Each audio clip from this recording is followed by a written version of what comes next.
On-Off, le premier podcast de Théo Hould, le plus court circuit vers le son. Bonjour à tous, je suis très heureux de vous présenter aujourd'hui le premier épisode d'une série de podcasts sur la thématique du son et de l'interprétation. On-Off parle de son donc, pas d'un point de vue scientifique, mais pour essayer de détailler, de comprendre ce qu'il y a de plus personnel chez un musicien, à savoir son son. À chaque épisode, un invité différent pour converser, peut-être débattre, mais surtout écouter et s'enjailler autour de musiciens que nous aimons tant. Il a un son généreux. Quand j'entends cette phrase, je ne peux pas m'empêcher de m'interroger sur le sens exact de l'expression. Un son large, ample, gras d'accord, mais généreux. Est-ce que c'est un jugement sur la personne ? Il est généreux, donc forcément, il a un son généreux. Je me demande alors si, au fond, nous jouons tels que nous sommes. C'est peut-être une question naïve. Cela dit, quand on rencontre un musicien, avant même de l'entendre, n'a-t-on pas déjà une idée de la personne qu'il sera sur scène, de quel artiste il va être, de quel son il va produire ? Bien sûr, à ce petit jeu, on se trompe souvent. Et pourtant, je ne peux pas m'empêcher de penser que le son doux et rond tout en élégance de la clarinette de Florent Héo ressemble un peu à l'homme qu'il est, ou que les interprétations pétillantes, solaires, pleines d'énergie de Steven Ilserlis lui sont toutes personnelles. En tant que musicien, je me questionne sur ce qui apparaît de moi quand je joue. Quel Théo Hould je donne à entendre et à voir ? L'interprète, ce serait alors ce savant mélange de techniques instrumentales, de caractère humain, mais aussi tout simplement un corps, un visage, des mains, toute une personne qui apparaît dans le son même de l'instrument. Aujourd'hui, pour ce premier épisode, je suis très ému de vous faire rencontrer Lisa Strauss. Lisa Strauss est une violoncelliste incroyable que j'ai rencontrée au Conservatoire de Paris. On a grandi ensemble d'une certaine façon et surtout on a beaucoup joué tous les deux, notamment dans le Filia Trio avec le violoniste François Pinault-Benoît. Mais on a beau appartenir à la même génération, être amis, se connaître presque parfaitement, on reste deux musiciens très différents. Elle fonctionne peut-être plus instinctivement et moi j'aime bien comprendre, détailler, savoir comment ça marche. C'est peut-être parce qu'on est si différents d'ailleurs qu'on aime autant jouer ensemble. Alors, bonjour Lisa. Salut Théo, merci de m'inviter dans ton boudoir, dans ta cuisine. Je suis très heureux que tu sois là, spécifiquement dans mon boudoir justement. Ouais. Comment ça va ? Ça va super. Et toi ? Ça va formidablement bien. Le premier podcast. Je Absolument. suis contente. Tu es le crash test. Ah, j'espère qu'on va pas se cracher, mais... Alors justement, plongeons directement. Est-ce que toi, tu penses que on joue finalement comme on est ? C'est des discussions qu'on a beaucoup eues, toi et moi, Théo. Tu sais que, que je pense qu'on joue comme on est. Ouais. Moi, je suis persuadée qu'on apprend à connaître quelqu'un plus rapidement en l'écoutant jouer qu'en parlant avec, par exemple. Dans cette émission, on écoute plusieurs extraits musicaux. On va en écouter 2 là précisément. Alors, je précise que tu ne sais pas du tout ce que nous allons écouter. Tu ne connais ni l'œuvre ni les interprètes. Et on en parle juste après. Super.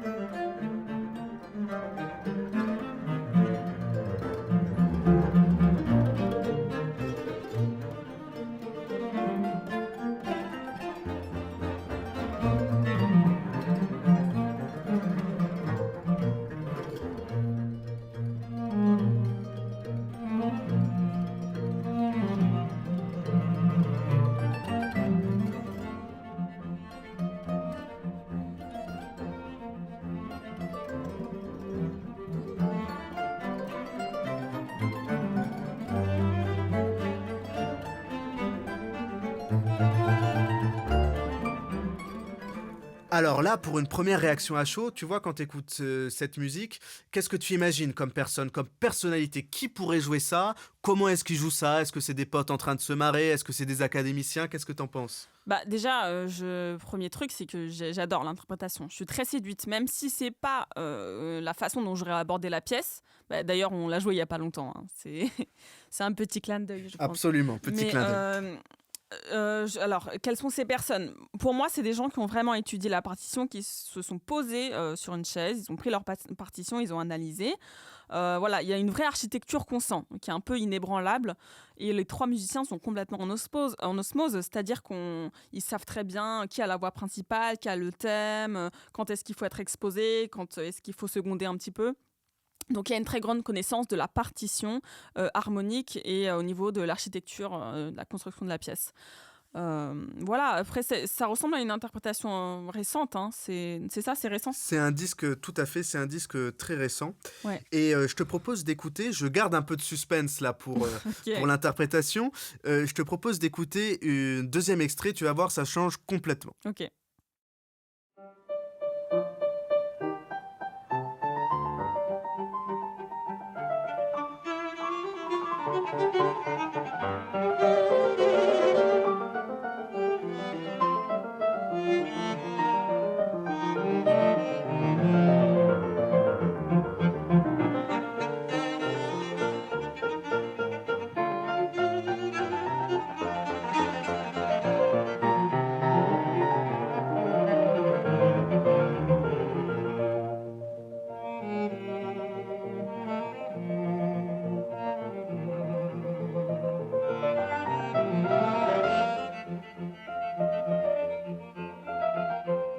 Ok, donc tu vois quelque chose de complètement différent, pourtant c'est bien la même œuvre, preuve que l'instrumentarium ou l'interprétation ont vraiment une incidence et nous font découvrir quelque chose de complètement différent. Alors là, qu'est-ce que tu t'imagines comme personnalité qui joue derrière ce violoncelle? J'adore. Non mais j'adore. Moi, mon cœur balance un petit peu vers la deuxième version. Bon, c'est une version qui est plus ancienne, hein, bien sûr.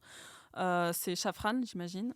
Oui, il s'agit J'adore de Daniel Shafran, c'est Shafran. mon violoncelliste préféré. Donc, évidemment, je surkiffe la pièce, comment il l'a fait, comment il la joue. C'est un peu plus lent, le tempo, hein. Il faut dire aussi que le fait que ce soit piano et violoncelle, ça change quand même beaucoup. C'est pas les mêmes instruments, donc évidemment l'ambiance change. Le piano donne un petit peu de lourdeur. C'est beaucoup plus chanté, c'est beaucoup plus instinctif.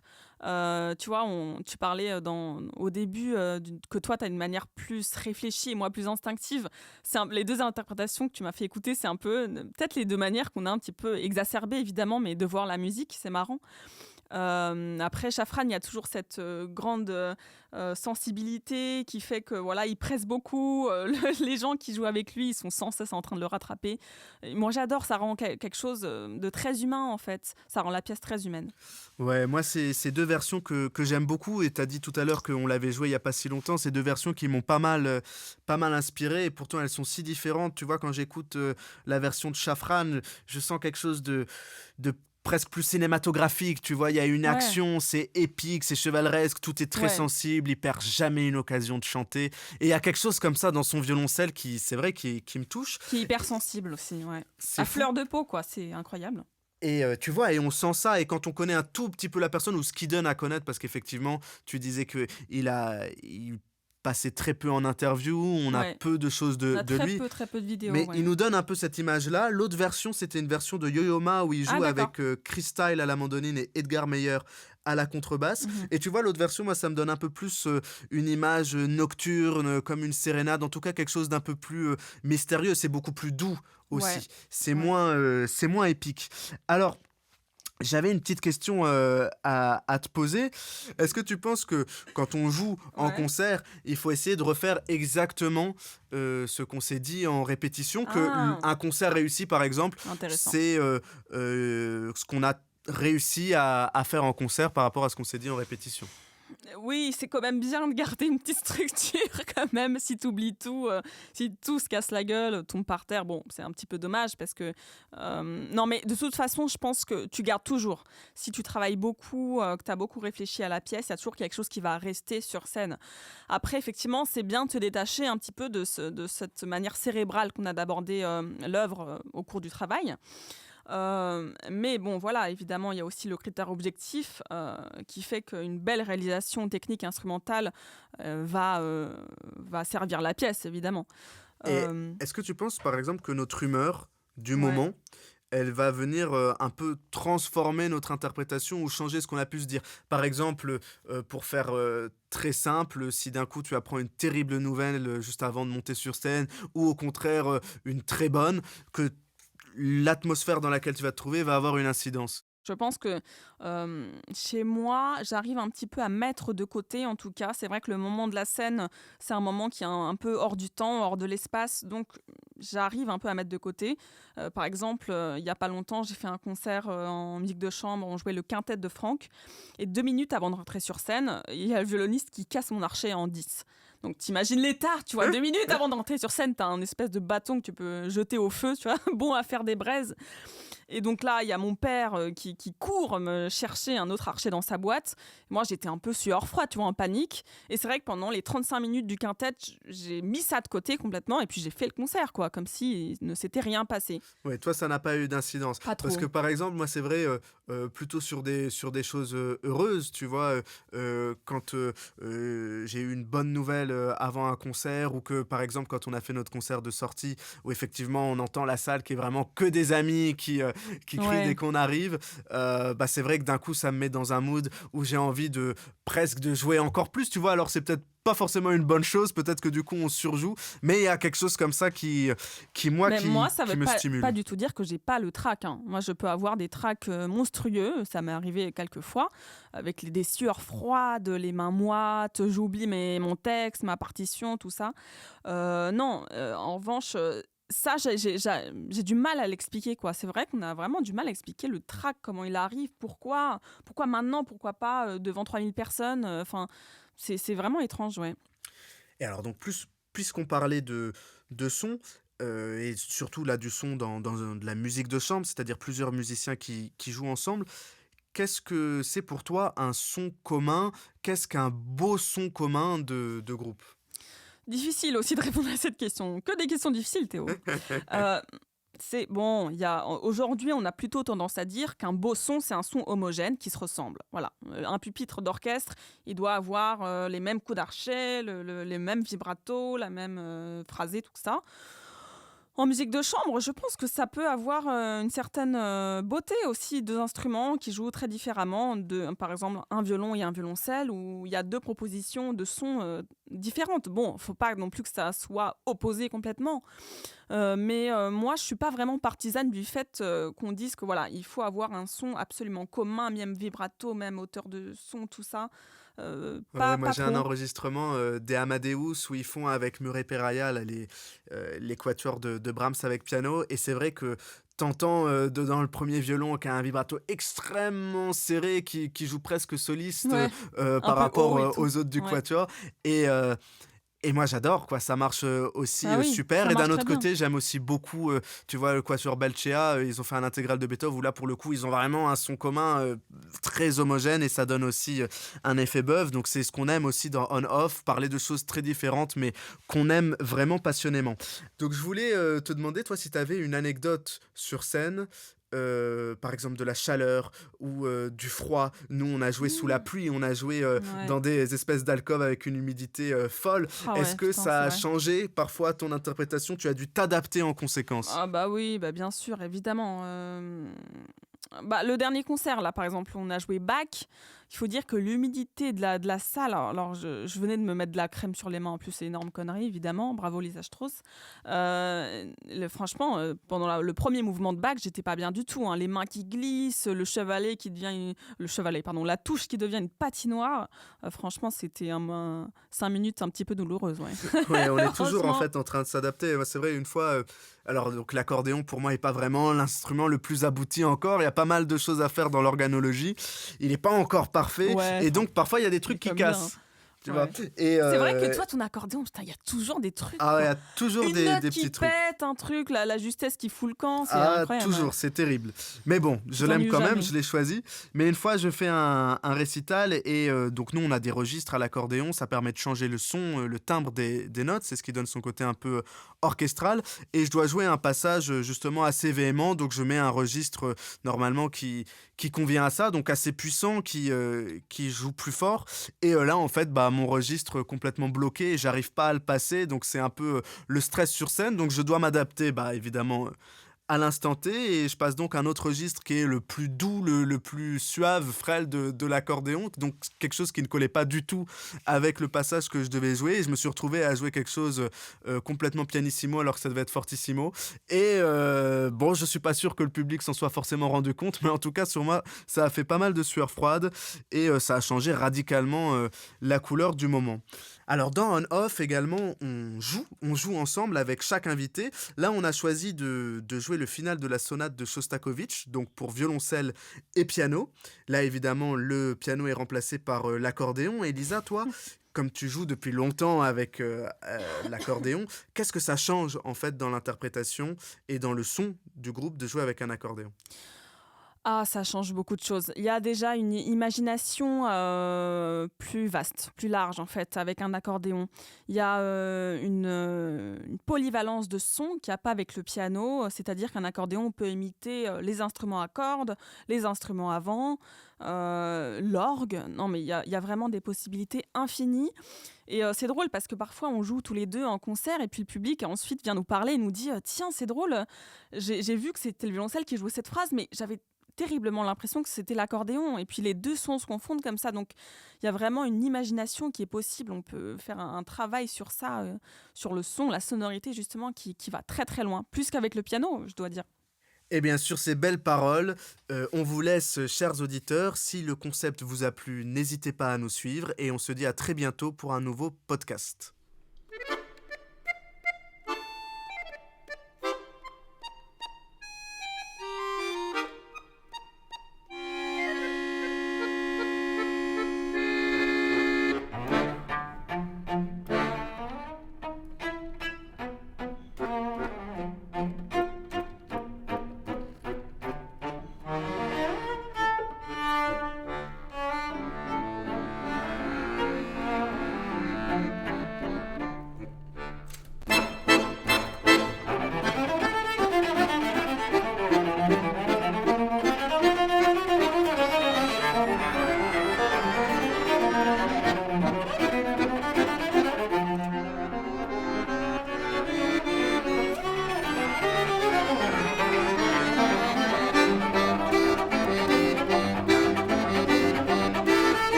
Thank you.